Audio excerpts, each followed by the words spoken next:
What is Alchemy? An Introduction to the Great Art. A BCRecordings.net copyrighted presentation by Stephen Heller. Tonight, our purpose is to give you as much as possible a general introductory overview of the field of alchemy, so that we will have at least a basic idea, and no doubt many of you have that already, of what alchemy is all about. Because I don't need to tell probably some of you that there are few disciplines, there are few endeavors which bear more peculiar interpretations and misinterpretations than alchemy. If you look through various bookshelves, especially in such halls of contemporary infinite wisdom like the Bodhi Tree bookshop or places like that, and you look at all the peculiar things that are there under the name of alchemy, I think it will be a revelation to you, but perhaps a revelation of sadness and confusion. And of course the reason for that is that just because of its mysterious and controversial nature, alchemy has been the subject of all kinds of projections of various kinds, and the real substance is often very much in a state of abeyance when you look at many of these references and much of this literature. Now, the best way, I think, in which we can initially approach this subject is by way of a little metaphor which a man who was not particularly concerned with alchemy as far as I know, although in a spiritual, in a mythological sense he was rather close to it, the late author and Oxford professor J.R.R. Tolkien, who in a famous essay, his essay on fairy stories, which is, outside of his mythological corpus, but a little academic work, in his essay on fairy stories, stated, I think, a very interesting image. And this image declares that there are two realities. Maybe some of us would say there are more than two, but two will have to suffice as far as Tolkien is concerned right now. And he said that there is and he didn't even call them realities as much as creations. And he said there is a primary creation, which is the creation or reality within which we find ourselves just as soon as we come into this world. And it's already made kind of a reality.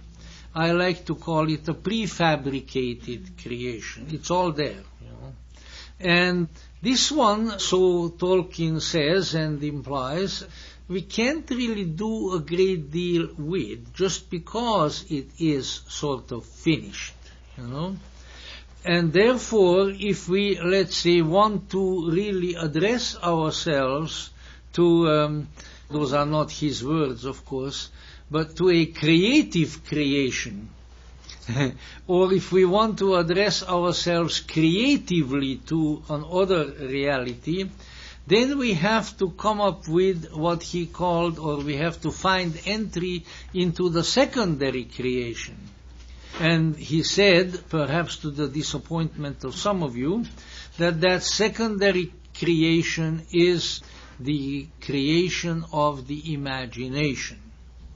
Now, in this respect, I think that Professor Tolkien was very much on the same wavelength as the vernacular might have it, as the alchemists, as the magicians, as the esotericists of old. And certainly some of the great alchemists, Albertus Magnus comes to mind, Saint Albert the Great, as he is known to Christendom, who said that the imagination is an extremely important faculty of the human, a magical faculty, a holy faculty, whereby very, very important things are created, are brought into view, are brought into focus.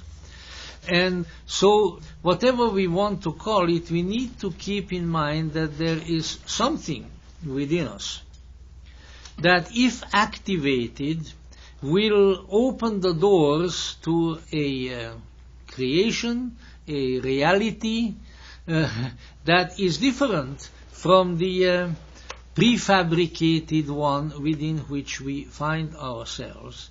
And that really in every age and under every clime, let's say from the primeval shamans who still survive in the backwashes of Siberia or of the rainforests of the Amazons, right up to the alchemists and to the magicians, and perhaps to some degree even ourselves, modern-day Gnostics, speaking for myself. This realization, this ability to create was known and is known. And that faculty, that creative faculty of the imagination was always there as the chief instrumentality in these activities. Now, in elaborating on that, we might say that what happens frequently to the human psyche, to the human consciousness, is that when it is confronted with that primary creation that Tolkien was talking about, that world of facts that exists in the outer world, that some people have called a consensus reality, then we become desirous of change in that reality. But behind that there is an important situation that we discern very soon that this outer world as it is in many ways really not to our liking.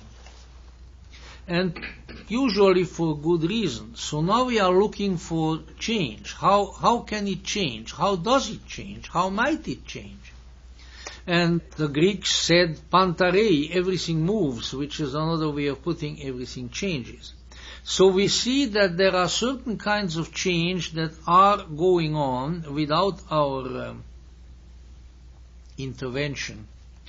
And for instance, probably the earliest way in which in history people have envisioned that change is that there is a cyclic, repetitive change. They looked at the sun, they looked at the changing relationship of the sun and the earth, they observed the changing of the seasons, and they saw a cyclically repetitive movement of change, which, although it is change, is really the kind of change that isn't going anywhere. It's merely recycling upon itself, like the legendary Ouroboros serpent that holds its own tail in its mouth. Now then, that there was a very important image of change in the world for a long, long time, and it still exists in certain cultures to some degree. It was then supplemented and ultimately replaced by another kind of change, and that is what people have envisioned as the change in linear historical time. And that is to a large extent what we are involved in still in our culture. We see time not as circling back upon itself as much as proceeding in a straight line. And when we have that view, then we also envision that no day, no year, no moment along that line is the same as another. So there is a uniqueness to every event. Yet there is still one great problem with this notion, and that problem is that while we can envision that kind of change to go on, we don't have the slightest idea where it is going. That is why we have apocalypticism. envisioning of the end, not only of ourselves, which would be a reasonable assumption, considering that all living things die, but of the world, quote, and of time itself. As if a big guillotine is to descend, and they will cut that time track, and that's it. And in practically every historical period and every culture, people had a tendency to move in an apocalyptic direction. Now then there is, however, yet another. Beginning kind of with the 18th century, latter part of the 18th century, another notion arose that has to do with change, and that was evolutionary change. And this, of course, came out of the scientific discipline of biology, of dear old Charles Darwin, and it certainly has furnished religious folk, especially of the kind of fundamentalist variety, with a wonderful field of argumentation, so that even today we can hear on the radio and the television this fulminating against what these folk are often pleased to pronounce as evolution. Evolution. So now we looked at all of these varieties of change, but in addition to, and envisioned ultimately in a certain sense as really in lieu of these changes, there's yet another. This one was sort of a secret. It was not something that people openly talked about a great deal. It was such a big secret that it was even a secret to themselves, usually, That's the real secret. But nevertheless, this was the secret way of change. And what was the secret way of change? Transformation. Transformative change. None of the others that I mentioned before qualifies in that respect. And this is a very, very strange kind of change which ordinarily we have very little knowledge of, and it's hard for us to relate to it on the surface. Because we don't have many examples of it at all around us that we can look at and use as a metaphor. In fact, there are very, very few examples. One that I can think of is sort of an example, is what happens to the caterpillar after it spins itself into a cocoon and then changes into a winged creature, a butterfly or something of that sort. Because that is a rather different change from others. What we find there is that the creature encloses itself in a vessel, it builds a vessel for itself, and then becomes not an other creature right away, but rather reduces itself to a kind of a black goo.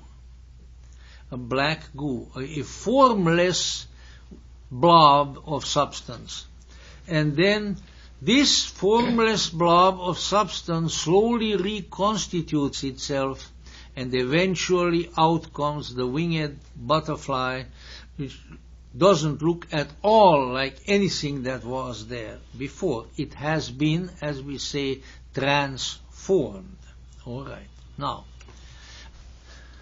this transformative change is the kind of change that alchemy endorses. In fact, it is the essence of alchemy.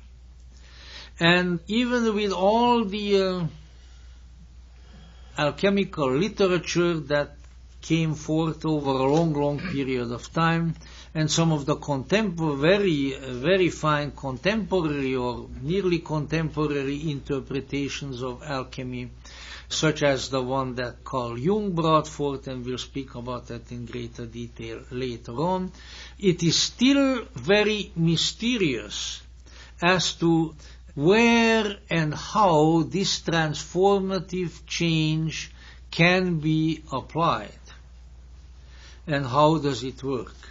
So in the background of the alchemical thinking, there is an insight, that's probably the best way of putting it, an insight that declares that reality, and within that reality we ourselves, can undergo a substantive transformative change which will make reality and ourselves within that reality into something that is not present at all. It won't be just a process of growth, like a seed that falls into the ground and then out of it grows the particular plant, the seed of which it was, like an acorn that contains in potentia the oak tree and will grow into an oak tree with all the circumstances. Not that sort of thing at all, but a change that will produce something entirely different from what it is now. And moreover, that this kind of a change is an ultimately very desirable thing, and that it is really the kind of change that will produce a transcendental, unearthly, timeless, miraculous result, which sometimes has been called the stone of the philosophers, sometimes called the elixir of life, sometimes both, sometimes nothing, but which is nevertheless envisioned as being thus present. We will see in greater detail when we speak, for instance, of Zosimos, as to how this imaginal process of transformation relates to, for instance, the Gnostic world image.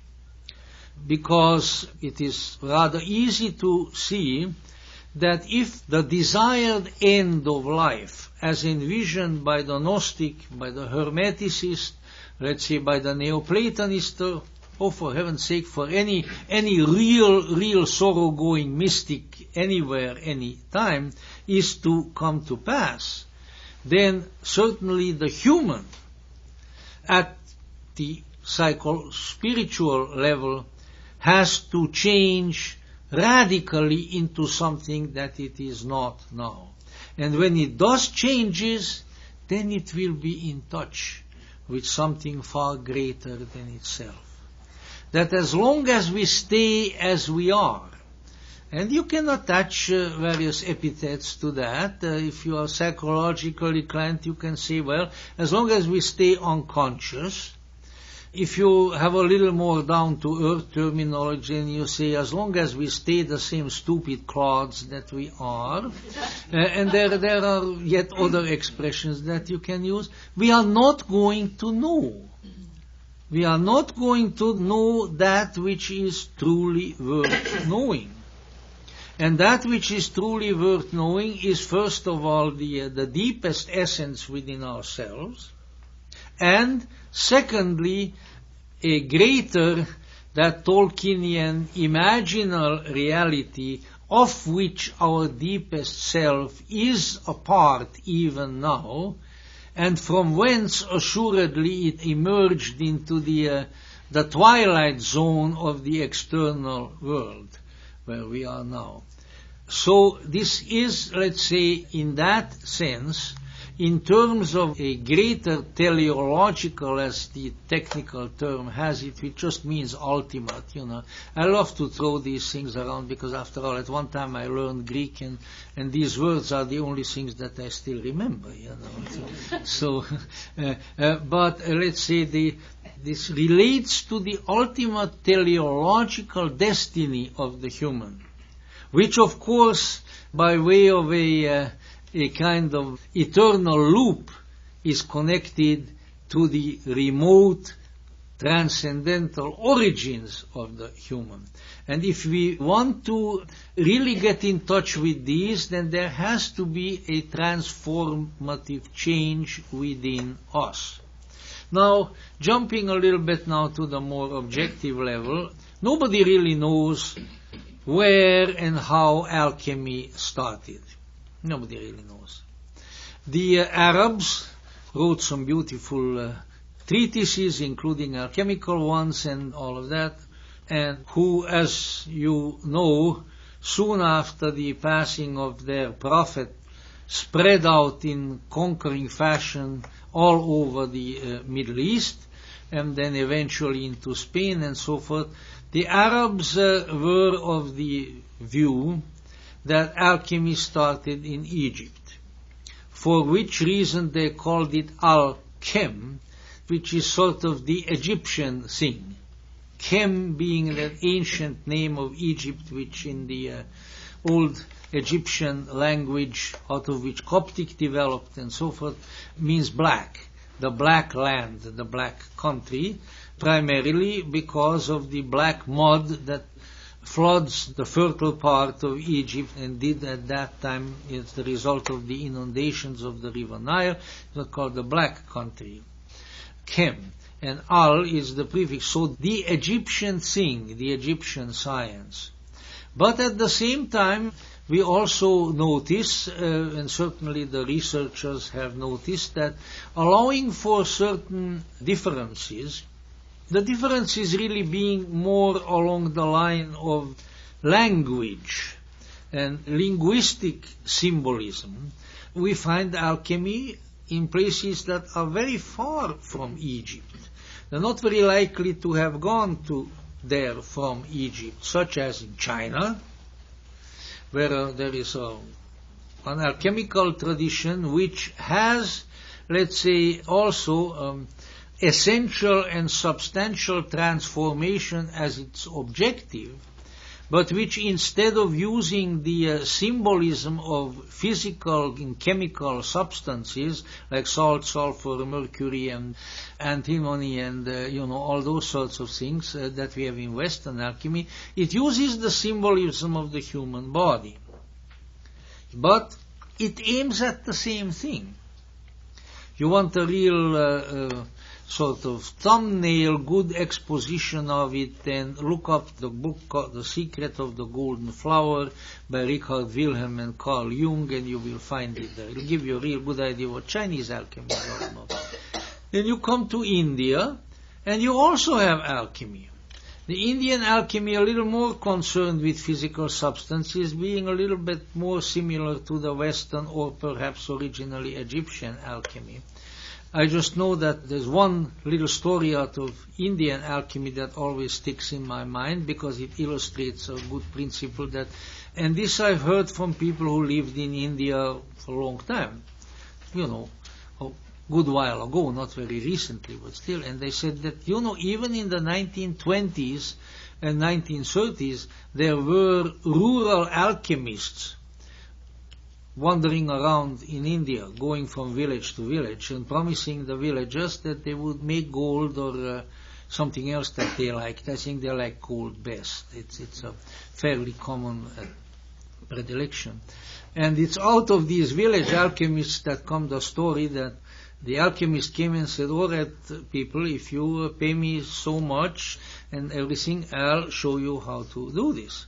And so they came and they listened to him, and he gave them a whole procedure of all the ingredients and how to light the fire and what to do. And then he got up and said, all right, you got it all now. And he started to walk away and said, oh, I forgot something. And he came around and he says, now it's very important that when you do this, that nobody thinks about monkeys. Nobody. And with that he went off. Now, of course, by trying not to think of monkeys, everybody thought of monkeys, and this gave a very good explanation as to why the alchemical operation never succeeded. Never succeeded at all. Well, that much about Indian alchemy. Just that one funny. But there are alchemical kinds of preoccupations and activities in many, many places.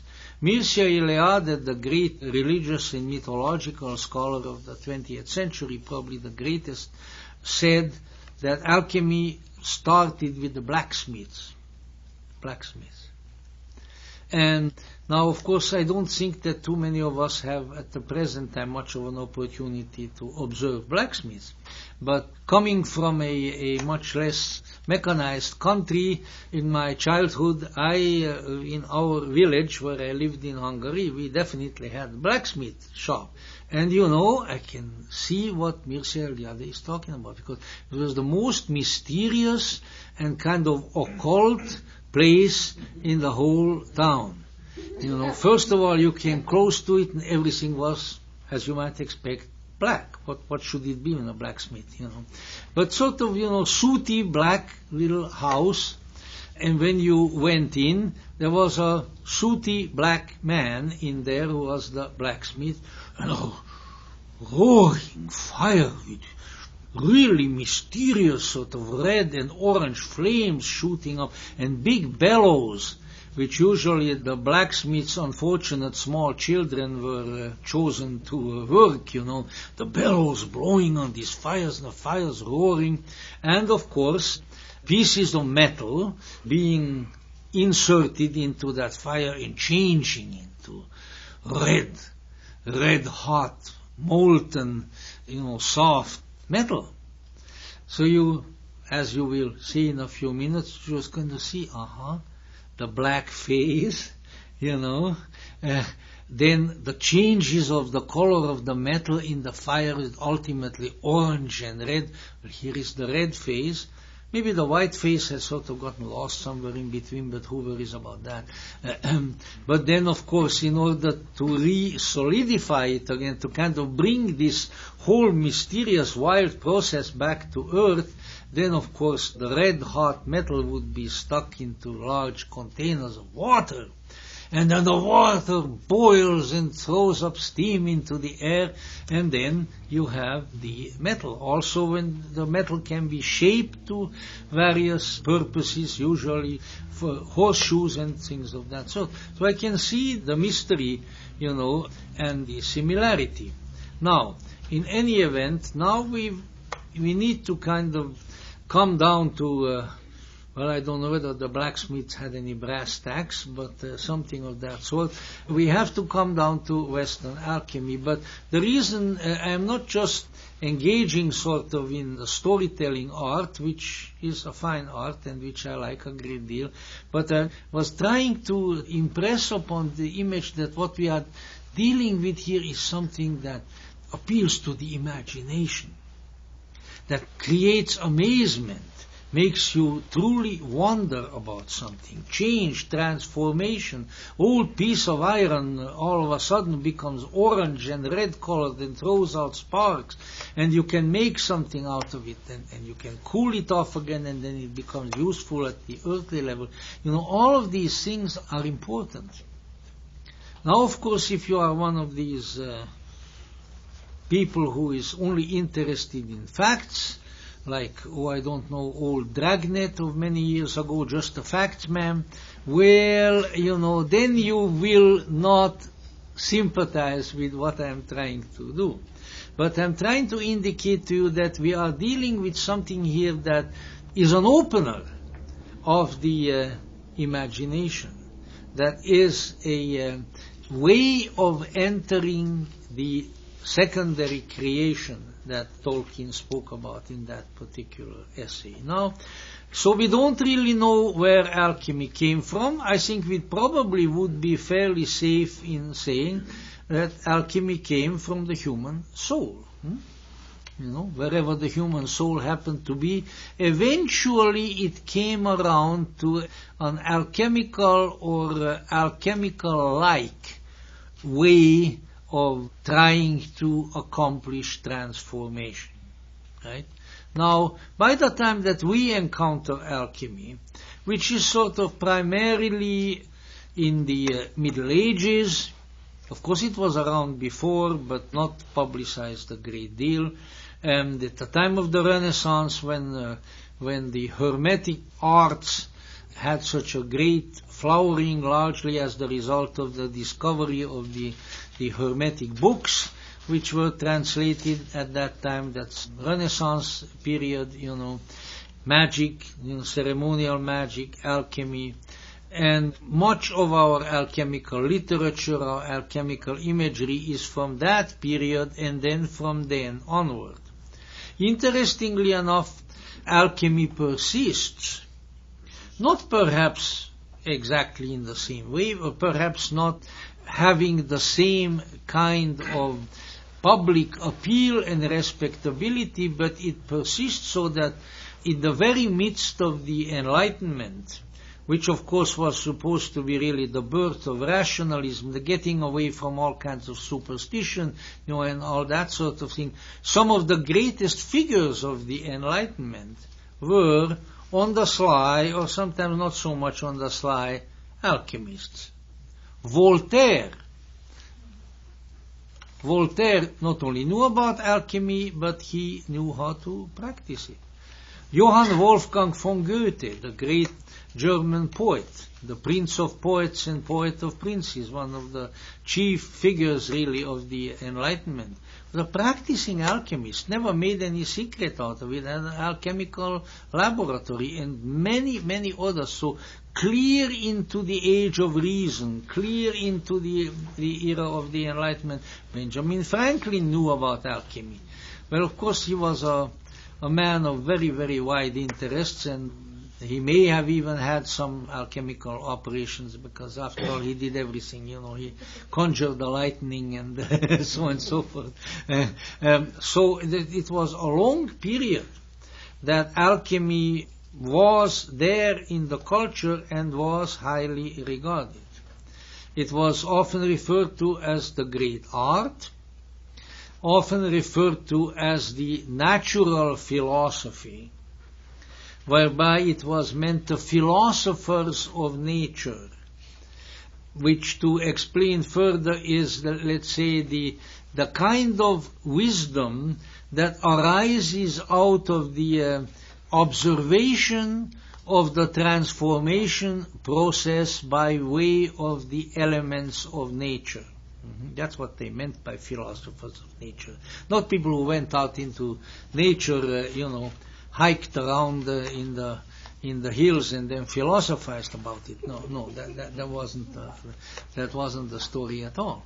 So it was a very important discipline that lasted for a very long time, had very high regard. Now, okay, after we know all of that, why did it come to an end? Well, why does anything come to an end?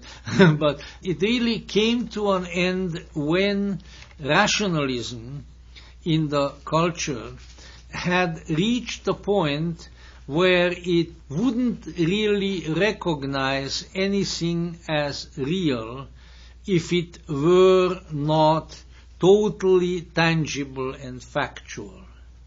And that is when alchemy then yielded up its gift to the future generations by way of its successor, chemistry. In fact, a lot of the discoveries of chemistry, of pharmacology, for instance, had alchemical origins. When we come to the great, really towering figure of Paracelsus later on in our discussion, we will see that Paracelsus applied the principles of alchemy to a whole lot of different disciplines, and thereby had developed an alchemical system of medicine and invented and discovered quite a few very effective forms of medication. I'm proud to say that back in my country, again, when I was a youngster, the largest pharmaceutical company was called the Paracelsus Works in Hungary. They named it after Paracelsus. Somehow those old Hungarians knew something, Now, in any event, using now the terminology of Western alchemy, I'll sort of try to follow step by step the main steps of the process. And as we go on in our talks with the various great alchemists, when we see their contributions, then we will be able to look at more detail. But the alchemist says, look at the world. It is like a square. That's an abstract symbol. And why is that? Because for thousands of years people believed that the physical world was made up of earth, water, fire, and air. So this tetramorph fourfold form, which can be symbolized as a square. In the symbolism of the diagram of alchemy stands as a square. Now, what is important about this square is that it is solid, it is here, it undergoes maybe some historical or cyclic changes that we mentioned before, but it remains here, but it does not transform. It does not transform. The external world does not transform. Or the physical, the heletic world does not transform. Or, you want to make it a little more personal, the earthly human, the physical human, does not transform.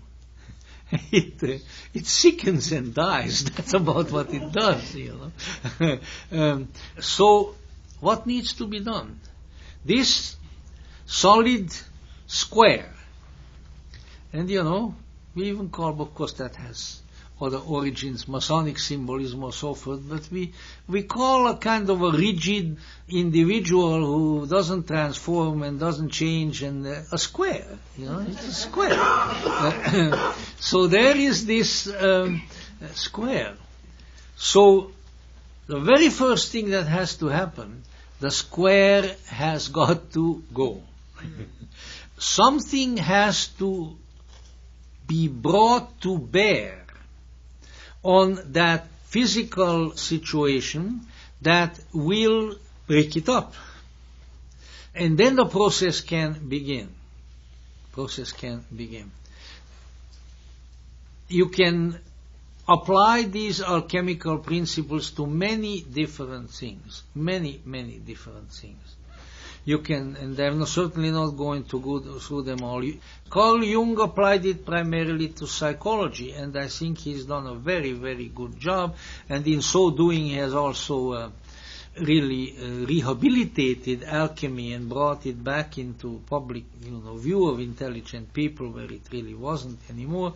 But in all kinds of other areas, if we want not just ordinary change, if we want extraordinary change, then the square has to be broken up. When it breaks up, well, then it does somewhat what the caterpillar does in the cocoon. It turns into a formless mass. Formless mass. This was called by the alchemists in Latin prima materia, the prime matter, because they postulated that such a formless mass was there at the beginning before the formation of the material universe. So the people have interesting ideas. Kabbalists have the idea, I don't know how much earlier, but maybe 1,000 years before the astronomers, that there were the first swirlings, the nebulae, out of which came the other celestial bodies. How did they know that? They didn't have any telescope. They didn't have any observatory up on the hill. Well, they had telescopes inside. They had powers of perception which disclosed some of these to them. And similarly, the alchemists had the idea that that is philosophically, mythologically, mystically the way things happen, that before there is form, there is a formless mass. And out of this formless mass, then eventually form develops, form congeals. But now when we want to undo form, then we have to get back to that formless mass, because that is the creative matrix. The other is a finished product, is not creative. Only the unfinished is creative. That's why some people have said in the past that the human is an unfinished being. And it is this unfinished quality within us that allows for creativity to function within us. if everything were finished, cut and dried in us, there would be no creativity. But that's a little different subject. Again, that has to do more with the psychology of creativity. So now, well, let me tell you, there is an alchemical saying that is in the old alchemical literature, and interestingly enough, this brings the human into the operation. He says, from a man and a woman, or from the, you might say, from the world, draw a square. From the square, draw a circle. From the circle, draw a triangle. And then draw a circle again. So now you got it all. There it is. We can finish. We can have coffee. No. I don't think you would like that. So the circle which follows upon the square is the prima materia. It is a kind of primitive wholeness, out of which anything can come. This is a little bit like the Chinese Taoist concept of the uncarved block. You know, they have the uncarved block, your uncarved lump of stone or whatever. If there is a lump of stone, I don't know what you would call it anyway, a lumpy stone or a big piece of wood. It's really kind of, it doesn't have any discernible form as form goes, but in it is the potential of all kinds of forms, right? When the sculptor comes to that stone, it can cut out of it a child, it can cut out a dog, it can cut out a horse, there you go, all kinds of things. And so that's what this is like. It's a condition wherein the potentiality and the possibility of countless things is present. It's real creativity. And it's also, in addition to being called the prima materia, this is also called the dark or the black phase of alchemy. Nigredo, the black phase. And why is it black? Well, because black is the most creative color. If you are in a room and extinguish all the lights, everything, no light is coming, really, really black. It is kind of like you have after a blackout, You know what? If you have any imagination at all, you can see all kinds of things in that room.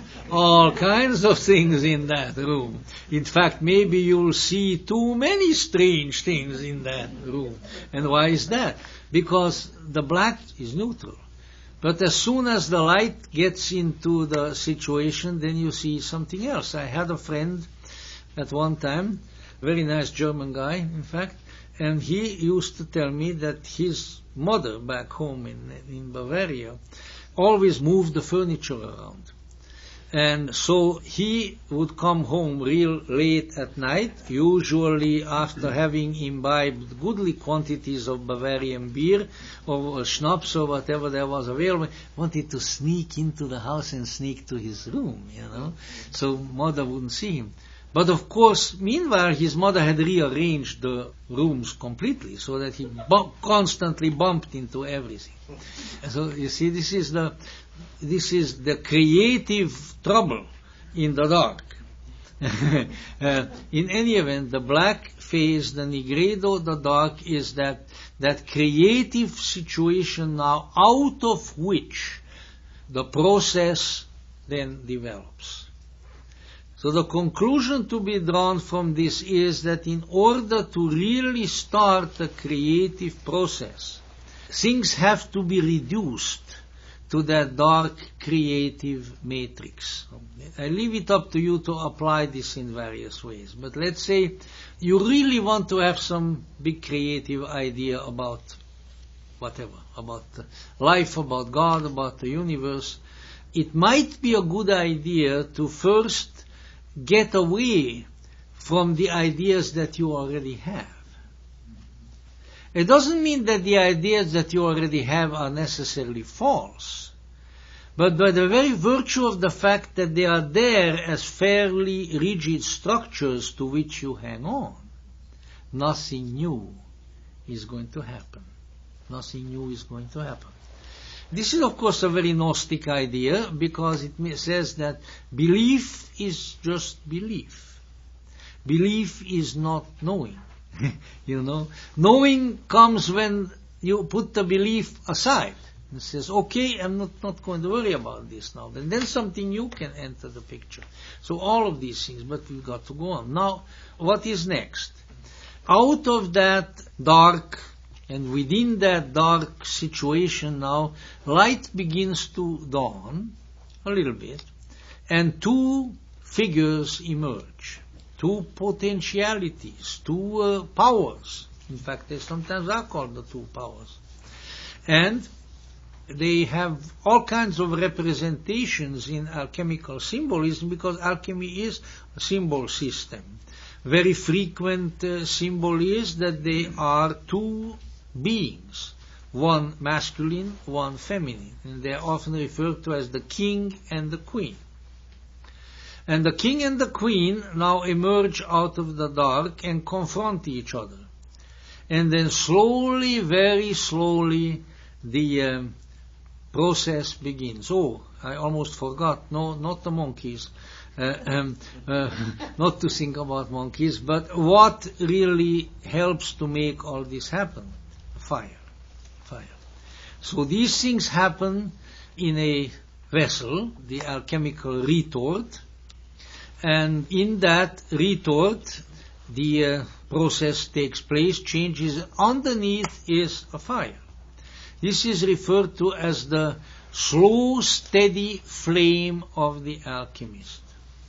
And, if you take all the rules that you find in the alchemical books, literally, you give up before you start, because they really seem so difficult, It's like the fire has to be kept exactly at the same level. Not hotter and not cooler, in a very, very completely steady fashion, and never is allowed to go out, is never allowed to die down, it's never allowed to do this, it's never allowed to do that. And once again, you begin to sort of wonder whether all of this is really not far more symbolic than we think. But of course the physical is there. But the physical, at least so I feel, is primarily a symbol. Now, let me just sort of indicate what do you think is the steady flame, that steady unchanging flame? Well, I would say certainly for one thing, it's the ongoing, relentless determination of the alchemist himself. That he is not going to give up, that he is not going to get 1 minute terribly excited and then down in the dumps, that he is not going to allow his consciousness to fluctuate, that he will be there alert and ready and working with these things all until the process is completed.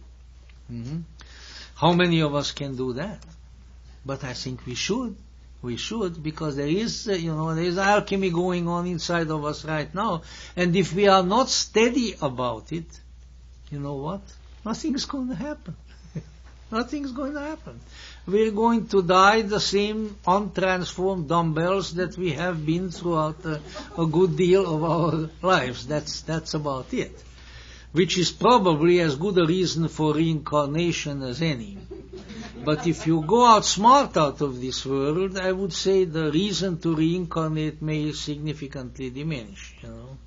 Now then, and now these two figures, which have a mineralogical or chemical name, salt and sulfur. Salt is the feminine, sulfur is the masculine. Why that is so, well, I can't exactly tell you, but there are symbolic connections. Sulfur is yellow. Yellow is the color of the sun. So the alchemist said sulfur is a kind of primitive, stinking proto-gold, fool's gold.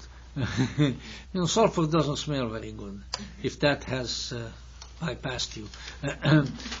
And then the salt, which retains water, it contains, it swells up, and things like that, which will happen if you don't keep your salt free of water in your kitchen and things like that. That one is feminine, because the salt can become pregnant. Becomes pregnant with water. and various things. So they are the salt and the sulfur. They are the king and the queen. And there are other symbolic figures that can be introduced also. Now they begin to interact with each other because the result of their interaction is the envisioned goal of alchemy, the ultimate wholeness, the stone of the philosophers. But it's a long process in that direction. In fact, a little bit more about that. However, once again, lest I forget, there is also a third. The third is not so easy to see as these two. But the third is there as the facilitating and accomplishing agent of the conjunction. So the alchemist says, just the sulfur and the salt, left to their own devices, are never going to produce the ultimate alchemy. They'll just interact, they'll just fight, they'll just dance, they'll just argue like so many married couples, But it isn't going anywhere, just like so many marriages. But, I got to get off that kick. But a third has to come in, and that third is Mercury. Now, once again, Mercury is the spirit of Mercury, is once again, the chemical substance of Mercury, the same one that maybe they still do, I don't know, that they used to put in thermometers and everything else. And it's a very mysterious thing. I think that I was probably a reincarnated alchemist, because as a little kid I used to take the thermometers in the house and break them and then play with the mercury, and was that ever a lot of fun. Of course it's poisonous, but I didn't eat it. I had a good Hungarian kid has better things to eat, maybe if you put a lot of paprika on the mercury, I don't know, but anyway, you see, and one of the things that you see about it right away when you play with that mercury is that it looks like a perfect combination of a liquid and a solid. It runs, but then it divides into little solid globules which recombine again. It's a real magical substance. And so it is, let's say, the symbolic representative of what the alchemists call the medium of the conjunction. This is what causes the conjunction to happen. Now, it's named Mercury for a number, there's a lot of astrological symbolism goes into alchemy also. Why? Because astrology was a terribly important thing at that time, Everybody knew about the planets. Everybody knew about the signs of the zodiac. You didn't have to look them up in the Los Angeles Times, in the astrological column, because it was a very, very common way to understand the heavens and understand the influence and the relationship of the heavens to humans. Very, very common. But Mercury, the planet Mercury, of course, is named after the god, the Roman god Mercurius, who in turn is the Roman form of Hermes, who in turn is related to the Egyptian Thoth. I will stop at that point. But all of these deific figures have one thing in common, is that they have the capacity to bring together, to unite. Therefore, Mercury is the medium of the conjunction. This is often envisioned now as a triangle. So the two now becomes a triangle. There is the salt, sulfur, or if you want to call them the queen and the king, and then above them, as an upward pointing triangle, like a fire triangle, there is Mercurius, the Mercury. And this Mercury influences them, aids them so that they can reunite once again, so that the union can be accomplished. But it's a long, drawn-out process. On other occasion, I think we did an alchemical series of talks on the Rosarium Philosophorum, the Rosary of the Philosophers, which consists of 10 images, and which Carl Jung utilized in one of his books. And these are sort of the 10 sub-phases in addition to the 3 great ones. So first, in the Nigredo, in the black phase, which we mentioned. In the initial part of the interaction, we have yet a whole bunch of subphases, and I'll mention the Latin names and then translate them quickly. First, solutio, solution. That is when the solids are dissolved, when the square is broken up. Elementarum separatio is the second one, the separation of the elements, which ultimately leads to the separation of the two main protagonists, antagonists there, the king and the queen. Then they are beginning to try to have fun, let us say, as men and women often will do if nobody prevents them, and that is conjunctio. They are beginning to join together, they embrace. However, that embrace eventually really leads to a fusion between the two. They have really united. I mean, much more so than any sexual act unites anybody. But you know what? It didn't really work all that well, seemingly, because this newly fused unity of the two is dead. Is dead. Mortificatio, death.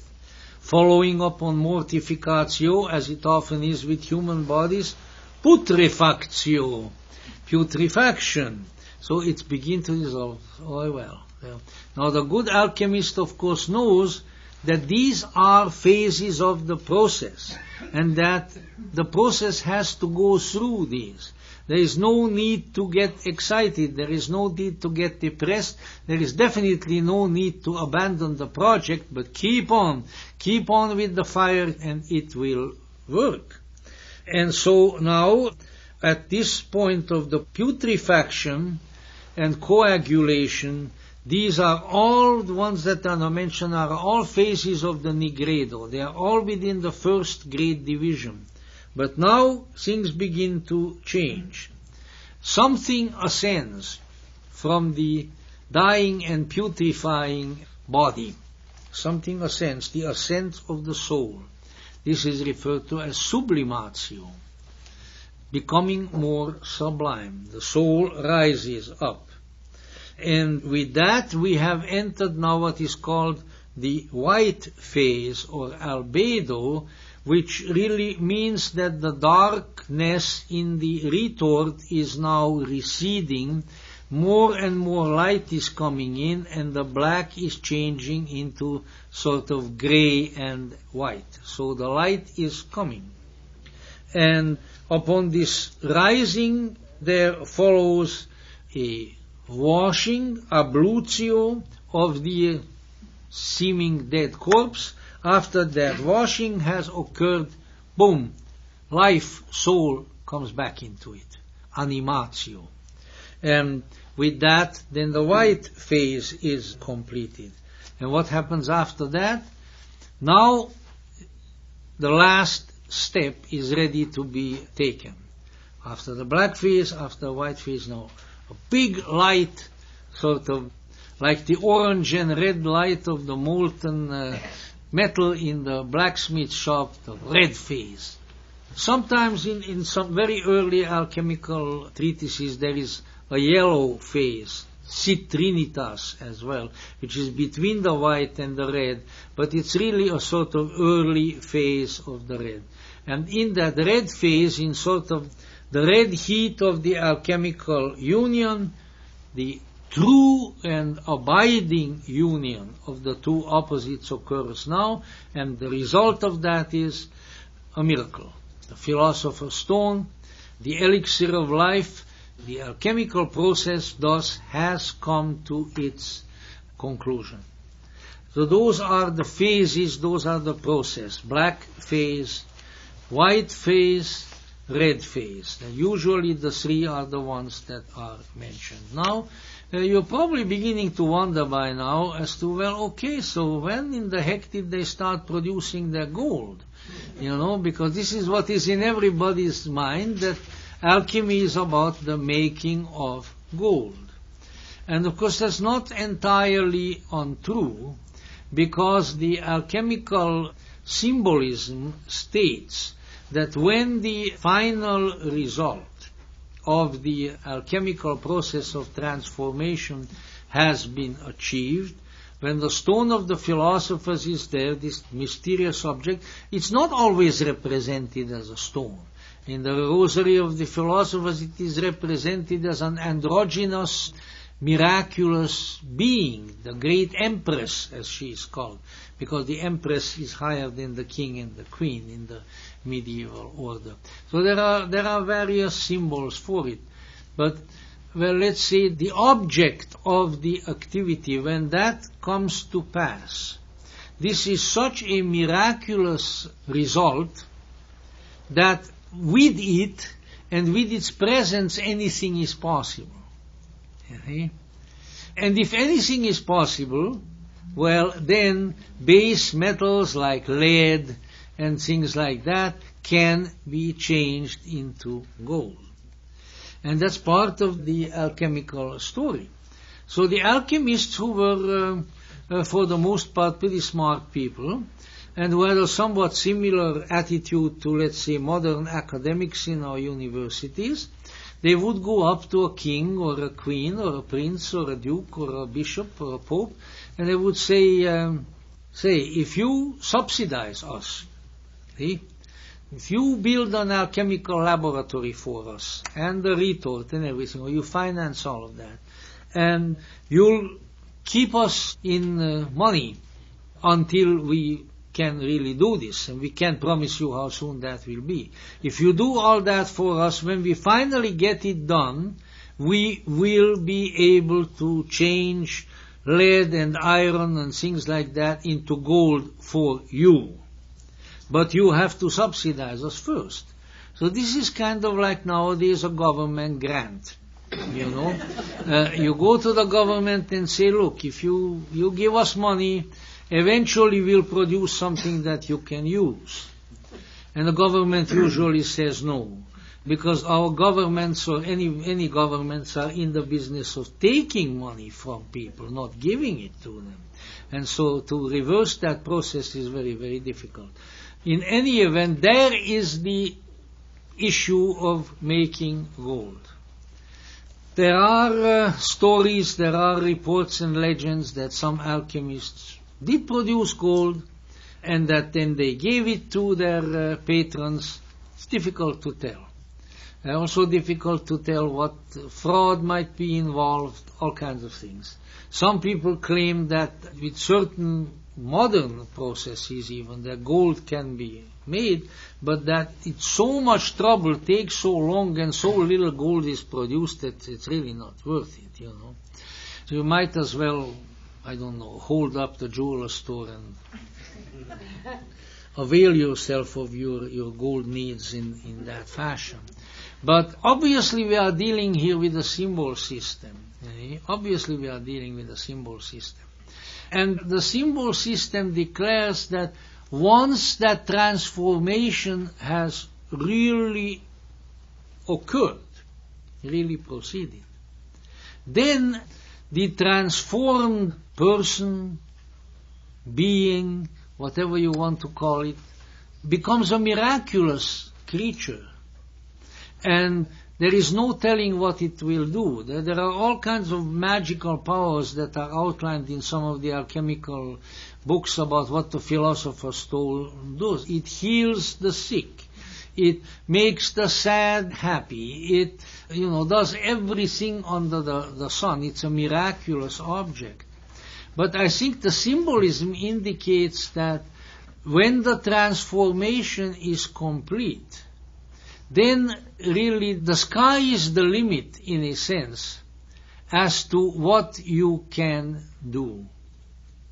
And that not just physical things, but otherwise, because you have become now you have become an all-powerful being. You say, arrogance, inflation, and all of that. But you know what? What are the qualities usually attributed to God? All-powerful, right? Omnipotent. Deus Pater Omnipotens in Latin, right? Now, if you have become divine, if you have become one with the universal deity, then that means that you also are all-powerful now. Not as an ego, not as that's a total misapplication of the situation. Oh yeah, if I pray right, I decree right, things like that, then I'll be able to heal, I'll be able to make a lot of money out of that.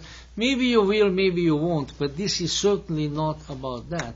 But it means that if you have really transformed, then perhaps experiences, situations, ideas that previously have been very common, very dull, very uninteresting. What could be more dull than a piece of lead? Just kind of look at it. I mean, it's heavy, it's lumpy, it's gray. There's nothing very nice about it. But if you can transform the lead all of a sudden into shining gold, so maybe then the transformed soul can apply this miraculous principle to all kinds of life experiences. And things that previously seemed very, very dull and very, very bad, all of a sudden are wonderful. Life becomes wonderful. Life becomes a miracle. Wherever you look, there is shining gold and no longer the old things. What has changed? You have changed. The philosopher's stone has changed in you. This is, of course, the personal application. Now, a lot of other things could be said because the alchemical principle has been applied in various ways. And I just want to indicate at this point, because we are coming toward the end of our time, that the important thing really to all the great alchemists, and I can see, and we will talk about them, was the principle of alchemy.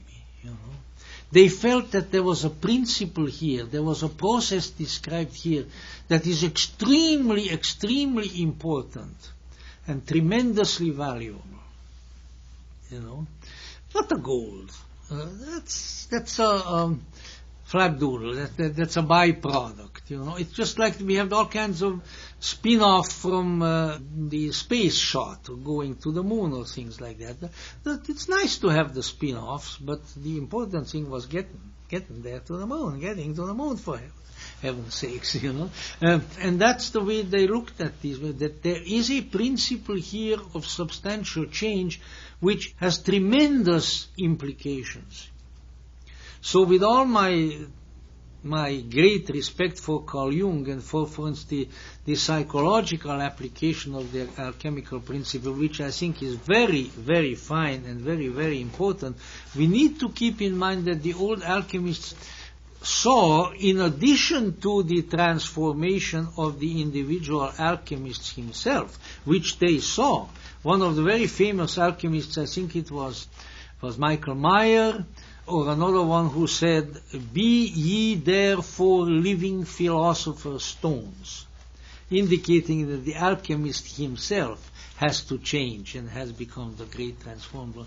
But there are other aspects of it. For instance, the word is never mentioned, but it's, I think, very, very plain, for instance, to someone who reads the Manichaean scriptures, beautiful poetic things, the writings of the great Gnostic faith of the prophet Mani in Persia, that Mani looked upon the entire world, the entire earth upon which we live, as a substance which should be subjected to an alchemical process.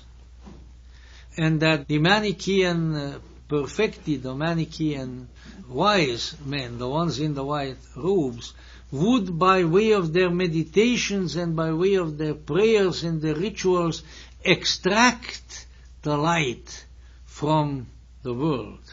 Bring it out, the sparks of light that are lost there. It's very much like a Kabbalistic concept, of course, of the sparks that are held by the Clifford. And bring these out by way of an alchemical process, and then they could go on the ships of light above. So that really this world is an alchemical retort. That's how I look upon a lot of Mani's teachings, for instance. And the wise, the knowers, have to be the alchemists who work with this retort, bring the light out of it. We will see later on St. Thomas Aquinas, really very different kind of a man than then the prophet Mani, in his Aurora Consurgens, is bringing out the captured wisdom, Sophia, who is captured by the earth in matter, and that the work of the alchemist is to liberate this mysterious, glorious being from the shackles of material confinement, so that she could rise to the heavens once again. So you can see that the application of the alchemical principle within various mythic contexts, a Christian Sophianic concept in the case of Aquinas, a sort of quasi-Kabbalistic concept in the case of Mani, and all along the transformation of the alchemist himself, because it's quite evident that if you look at all the alchemical scriptures, that if the alchemist himself does not transform, then obviously he doesn't have the power to transform or change anything else. So that's a very, very important issue. And so we have here a very mysterious, very, very ancient way, sort of the secret path of change, which was a secret because people's consciousness was not able to deal with it, and that's the only reason why things are secret. Real secrets are not secret because somebody locked them up in the trunk somewhere, but they are secrets because we are not bright enough to recognize them and see them, They stare us into the face, but we are looking at something else. And so this was the secret way of change, the secret way of changing ourselves, the secret way of changing life, the secret way actually of changing the universe and liberating various forces and glorious potentialities and beings in the universe. And then, at the very end, it says, first a square, then a circle, then a triangle, and then a circle again, the final circle, wholeness. No longer the unconscious, seething, bubbling, dark, terrifying wholeness of the Nigredo, of the black face, but the ultimate wholeness, the ultimate circle, where everything has become one, which is, according to many, many traditions, really the objective of this life, the objective of ourselves as human beings, and the great work, which is what the alchemists called their process of transformation, magnum opus, the great work.